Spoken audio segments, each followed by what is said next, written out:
Hello and welcome to another episode of Wheel of Horror, the podcast where two best friends spin a wheel once a week. It chooses the horror movie and they discuss it. Today we're talking about 2019's The Vigil, which was directed by Keith Thompson.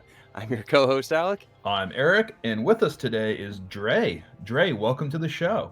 Hey, thank you for having me. Thank you. First time, and it's a long time coming, I guess, I know. So, Dre, a long time ago, you were supposed to do, was it Army of Darkness with us? Yeah. Great movie. And, man. Army of Darkness is a great movie, but everybody's talked about that movie. Everybody has Yeah. a million podcasts and YouTube channels on Army of Darkness. So this is a new movie. It's probably not talked about too much. Erik, you found this movie, and I'm kind of curious, how did you come across this one? Yeah, quick backstory. I found an article, and it was listing like the 5 or 10 best new horror movies the last 5 years or something. And it was like It Follows was on there, Hereditary, Midsommar, and then this one. And I was like, those other 3, I'm like, I like those, so I'll probably like this one, whoever made this list. And yeah, what did you think, Alec? I'll ask you before I go. I'm gonna hold on to it first because I want to get Dre's. Right, I want to hear our guests' history with horror. Why'd you choose this one? And then let's dive in. I wanna keep my my review. So, you want to find out about me? Yeah, Dre. So go ahead and tell us a little bit about what's your favorite horror movie? What got you into horror? Oh, started when I was a wee lad. But I mean, I was into horror movies ever since I was little. Ever since I slept over, we call it my cousin's house, and we always had those basic, like when you sleep over your cousin's or whoever your friend's house, and then you have to watch that horror movie that you're not supposed to watch. And I think ours was the very first one was Nightmare on Elm Street, Dream Warriors. Oh yeah, I love that. The favorite scenes, 2 scenes actually, was the nurse scene, obviously for adolescent kids. Yeah, it comes in the 4th quarter of that movie, right? It's at the end. It's oh wow, that was surprising. It was I was oh, watching this whole thing, and it's oh, people have powers, and the dream state, and actually the was it the guy the walker, when he was always sleepwalking, but then Freddy kind of the puppeteer thing. Yeah, that sticks with me. Yeah, because I'm I love that part. I was oh, that was cool. And then you saw the nurses undressing kind of thing, but it turned out to be Freddy.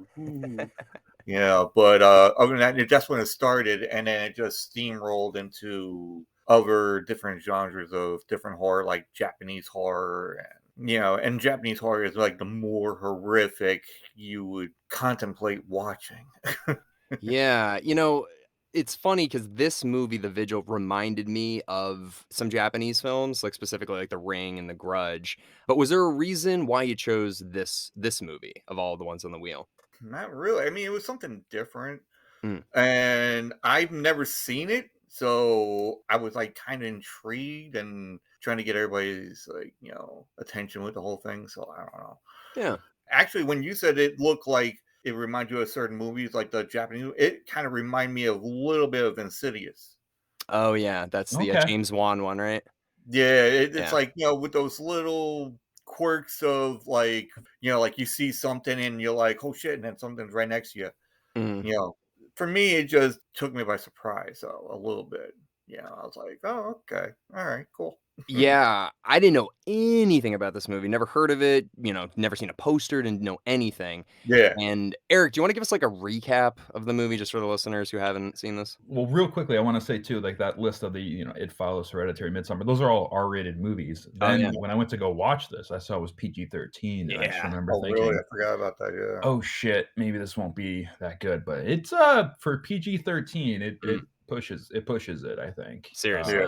Yeah, so pretty much it's a movie about Yakov, who's the main character. He's left his Jewish religion to just be his own self and get away from that religion, it feels like. He's asked by one of his friends to do a shaman, I think it's called, which is when you kind of watch over someone who just passed away. I think it's Shomer, I think. Shomer, yeah, it might be Shomer, yeah.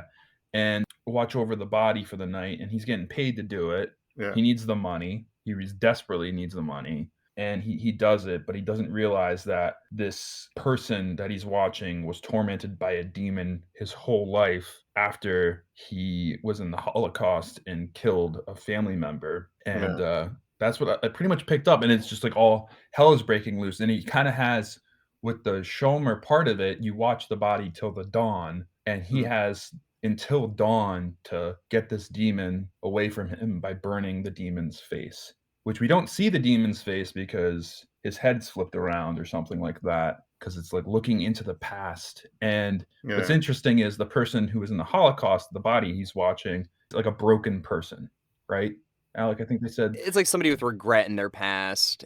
And he has that too because he lost his brother, his younger brother, in a car accident after some bullies. Oh.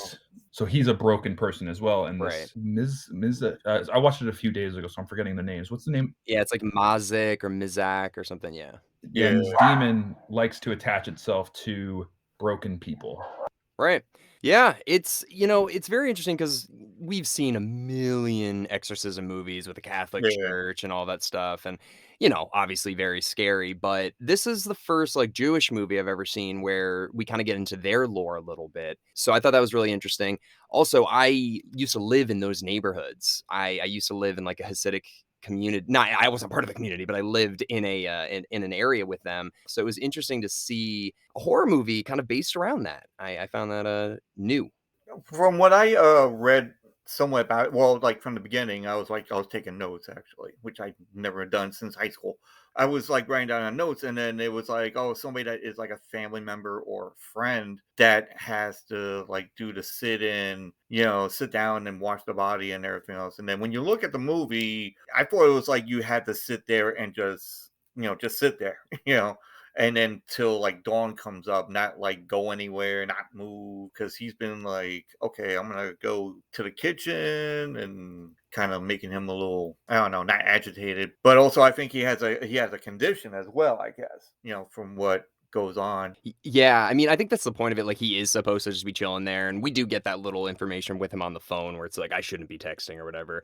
But that thing that you just mentioned with the his condition, whatever mental condition he has, and these pills he's on, the doctor, that adds a whole nother layer to it because it's like, is this real? Like, it probably is. It seems like it is, but maybe this could be part of his condition. That's a good point. We've seen a lot of movies like that, Erik, like Let's Scare Jessica to Death. That's a movie that always comes to my mind where it's like, is this really happening or is this really in her mind? I mean, there's nothing in the real world that makes us believe that this actually happened. I mean, even the next morning when he gets a text from that girl, she's like, hey, you want to go get coffee or whatever? It's like, so that FaceTime never happened to her. Exactly. Yeah. Yeah, not directly, but when you look at it, there was a FaceTime at some point, but it could have been his mind. Right. But that's like I said, we call it, that's more like a, to me, it seemed like an Insidious or Conjuring kind of feel on certain parts, not like the whole movie itself, but it caught my attention. I was like, okay, I haven't really seen anything like this before, but let's see where it goes. Yeah. But yeah, because I thought it was like more with him where he's reminiscing about the younger brother, like running into traffic from the bullies or whatever, and then he gets hit by the car and dies. I thought that was like him sitting there just thinking, okay, well, this person laying there, that probably my brother, or something. Yeah, it's definitely some PTSD involved with that night. But even like some of the other stuff, like the old woman, man, that scared the crap out of me once in a while.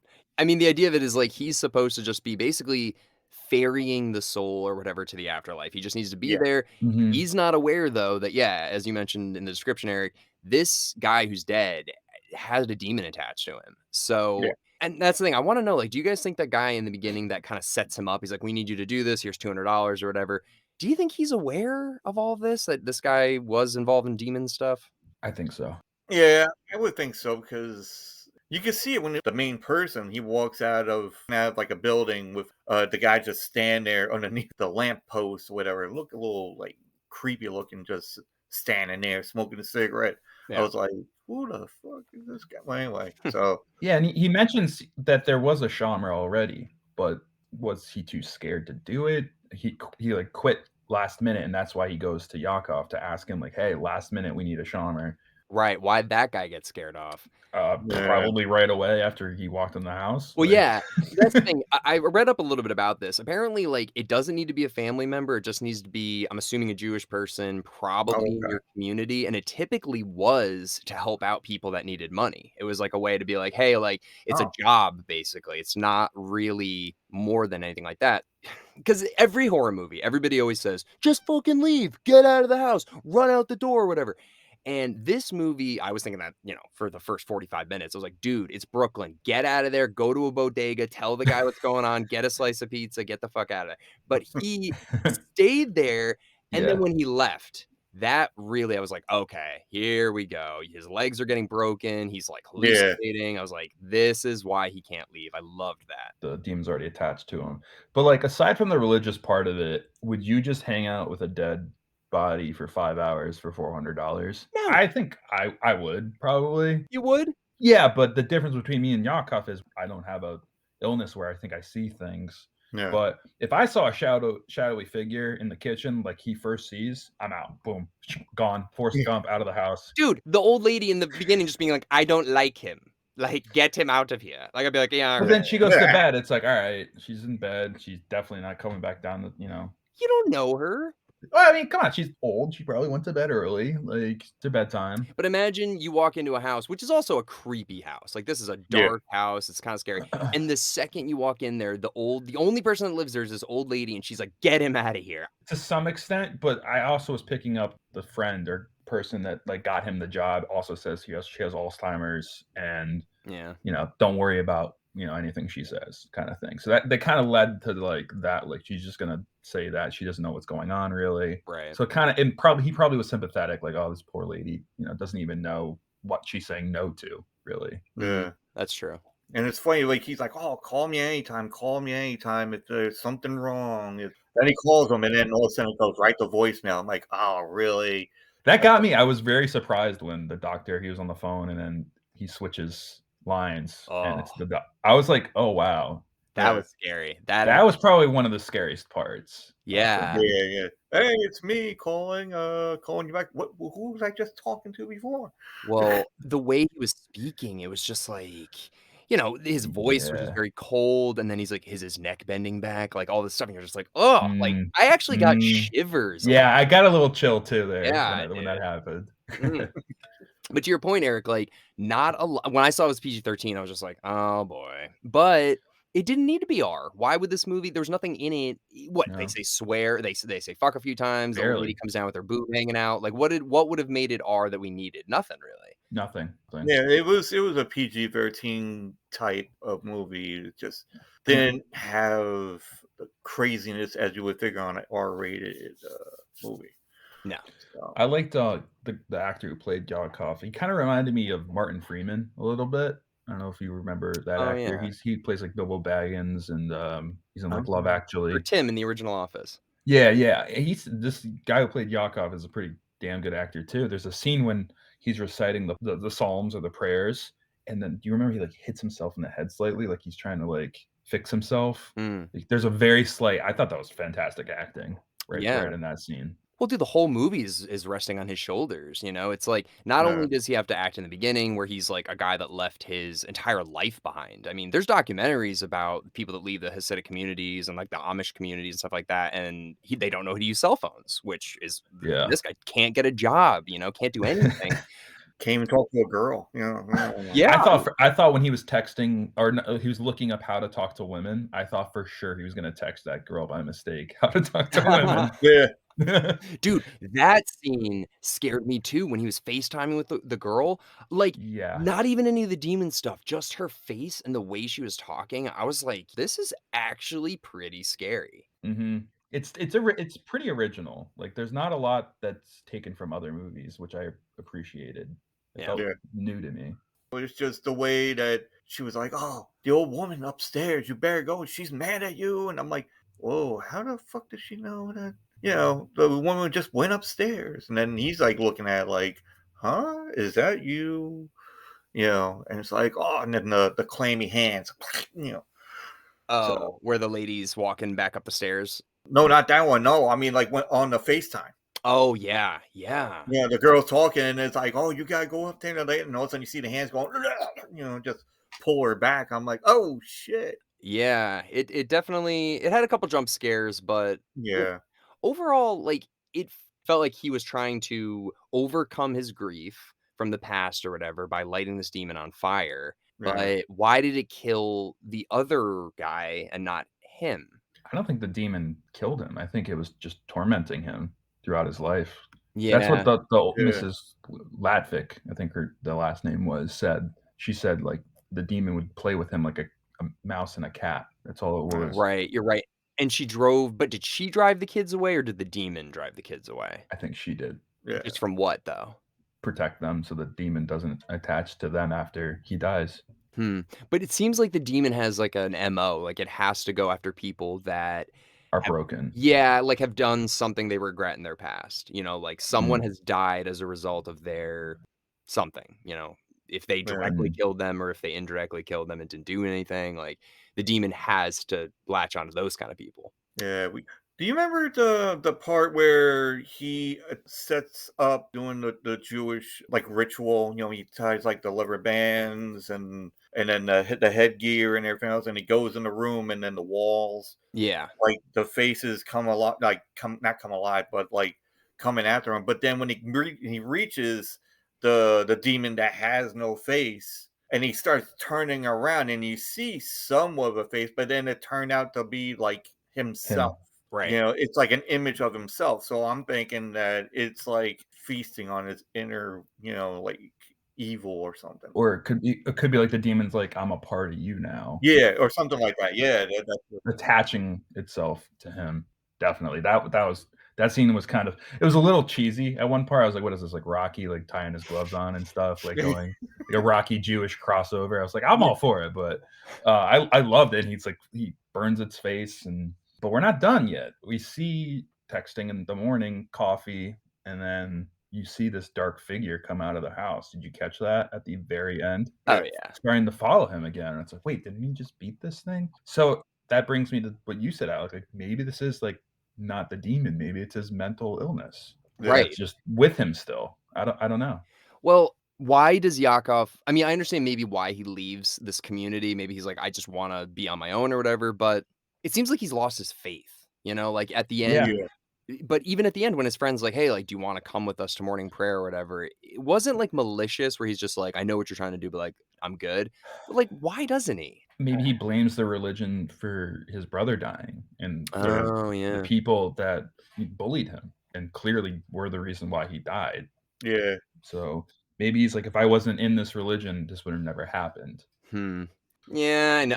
I totally see that, but, like, that's not a way to live your life. Like, that could have happened at any point, for any reason. I mean, it just happened to happen for that reason. So for him to be yeah, like, "I'm gonna turn my back." Listen, I get it why people would wanna leave communities like that where it's just so insulated and you're like, "I wanna experience the world." Like, I totally get that, but I don't know. He's carrying a lot of guilt for something that he didn't do. I mean, the other guy shot his sister. He had a gun to his head too, but, like, yeah. this guy, like, this wasn't 100% his fault. I don't know. Yeah, I don't You know. feel It's you feel like you could do more. Like he's like, really wish I stood up to those like punks, but Yeah. he didn't. He just let it happen. So he blames himself for that, and I'm sure Mr. Latvik blamed himself for not somehow figuring out that situation. Which how do you figure out that situation? Yeah. So it's messed up. it is like a what if type of movie. Like, what if he stood up, like you were saying, stood up to the bullies, and then the brother would be, alive, and then, I don't know. It's like a whole bunch of scenarios and that could happen beforehand. Yeah.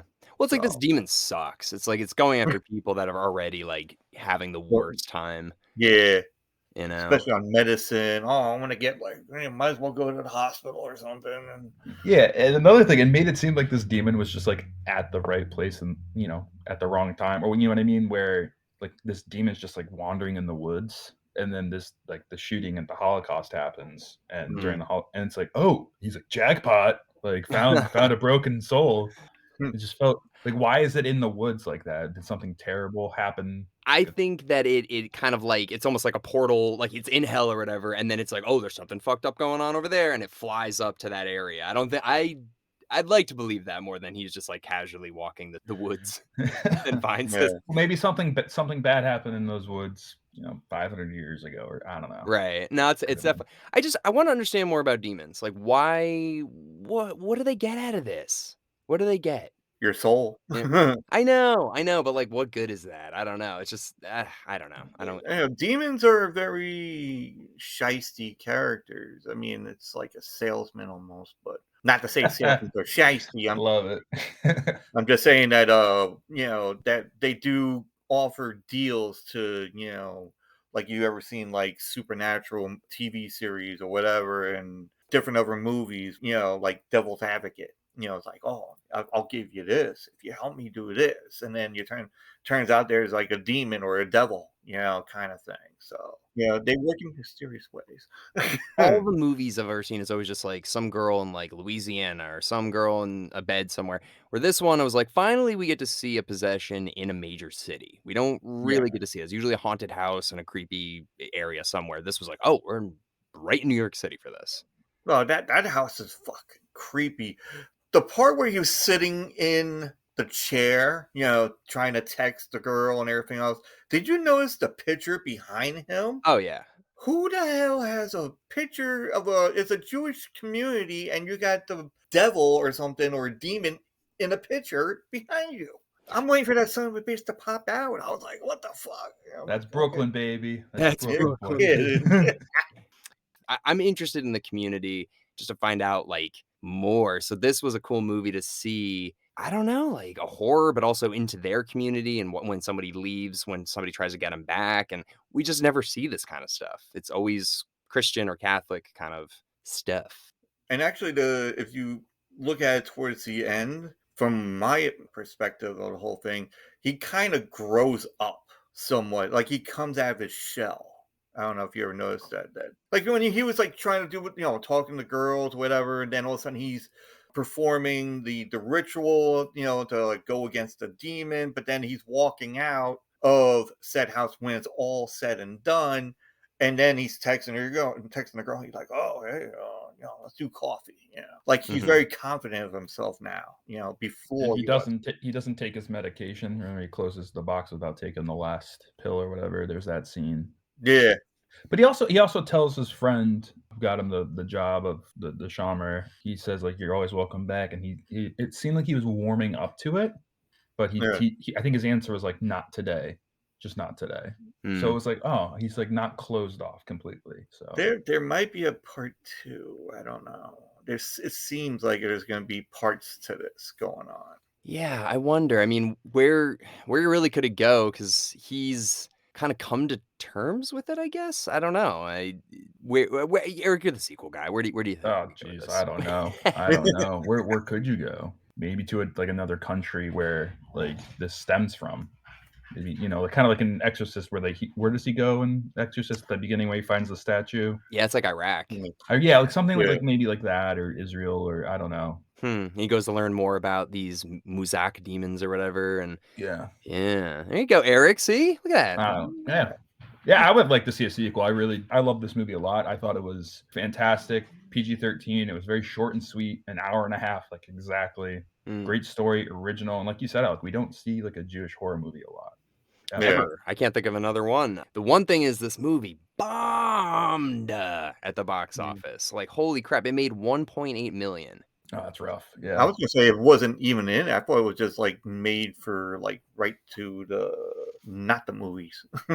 No, it's been struggling. So apparently this movie came out in 2019, but it didn't get released in America until 2021. So it's kind of just been bouncing around looking for distribution. I know Blumhouse did it, and they do so many horror movies.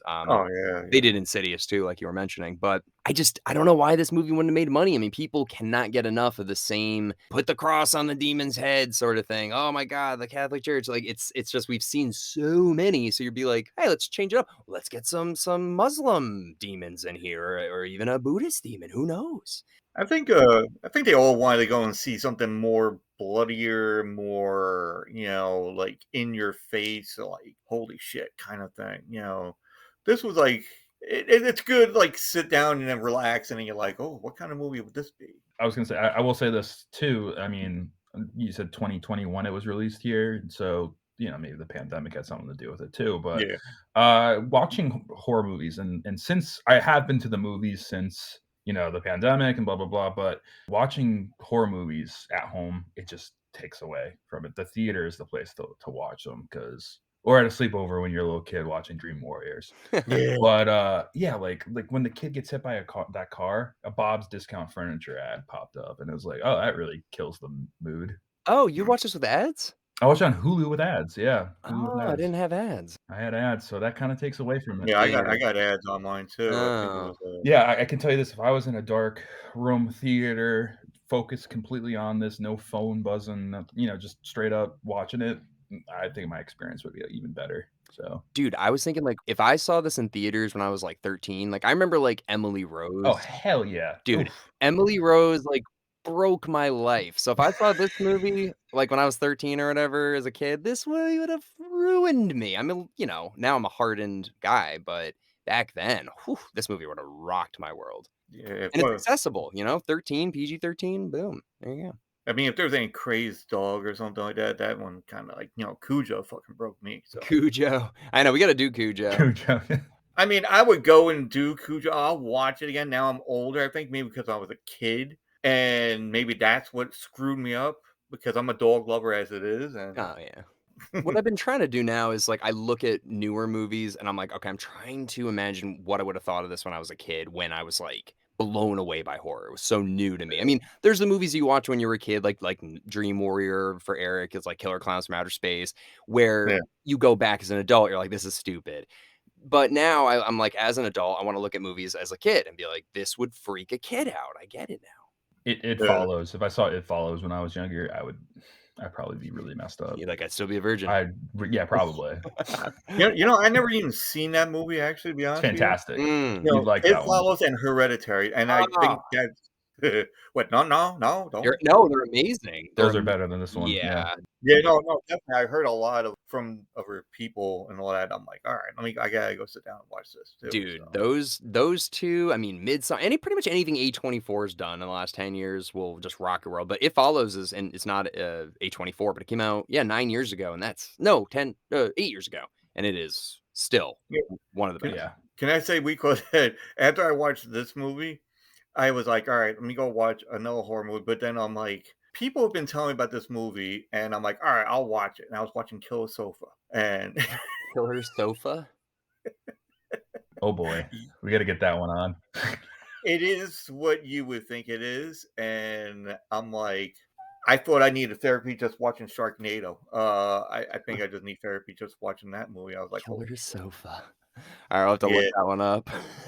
Sounds insane. Oh my god, you'd be like looking like, what? Yeah. And just don't curse me out when you say, "Oh, damn you, Dre." Well, Dre, before we wrap up here, do you want to tell everybody about your podcast? Yeah, Tattoo Squid Podcast. It's a kind of a podcast where I talk to other podcasts on the second season, whatever they do, and then we just